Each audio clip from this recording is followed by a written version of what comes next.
Gubernur Banten Ratu Atut Khosyah kembali mengajukan dana hibah sebesar 1,3 triliun rupiah ke DPRD Banten. Hal ini kembali menjadi sorotan karena data dari ICW menyebut miliaran dana hibah telah diselewengkan untuk kepentingan dinasti politik Ratu Atut. Gubernur Banten Ratu Atut Khosyah terus menjadi pusat perhatian.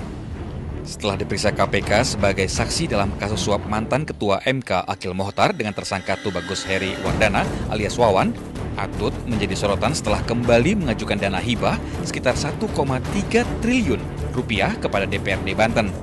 DPRD Banten menyatakan tengah mempelajari pengajuan dana hibah atau bantuan sosial yang diajukan Gubernur Banten Ratu Atut. Tetapi pegiat anti korupsi seperti ICW meminta agar DPRD Banten benar-benar mempelajari dana hibah yang diajukan Ratu Atut. Karena telah lama ICW menyuarakan dugaan korupsi dana hibah yang dilakukan Ratu Atut dan dinasti politiknya. Ada beberapa kelompok ormas yang memang secara ketua organisasinya adalah masih dalam lingkaran terdekat klan keluarganya. Ada anak, ada adik, bahkan ada suami juga, kelompok organisasi yang diketuai oleh suaminya juga menerima dana bantuan hibah tersebut.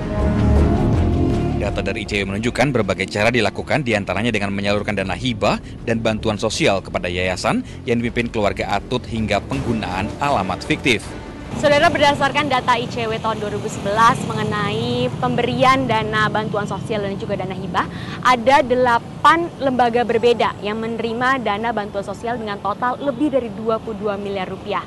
Di mana 8 lembaga tersebut ternyata beralamatkan sama, yaitu di Jalan Brigjen Kiai Haji Sampun nomor 5, Serang. Nah, saudara, ternyata alamat tersebut merupakan alamat dari pendopo gubernur yang berada di belakang saya.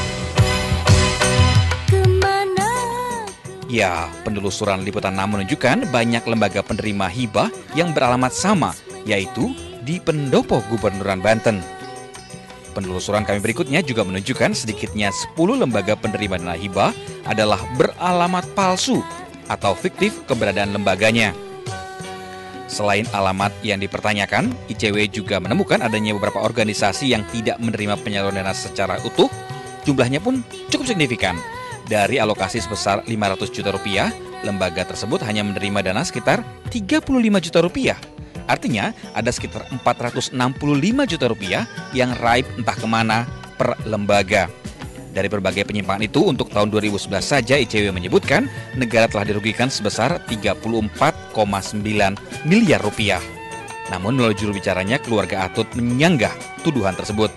Tidaklah mungkinlah Ibu Gubernur itu melakukan pelaksanaan program itu dilakukan, disalurkan, direncanakan oleh gubernur. Ini kan naif gitu. Pemeriksaan memang harus dilakukan untuk membuktikannya. Tetapi dalam audit laporan BPK juga menyebutkan adanya ketidakwajaran dalam pelaporan dana bantuan sosial dan dana hibah pemerintah Provinsi Banten. Senandung Najita, Kurnia Supriyatna, dan Andika Rahman laporan dari Serang, Banten.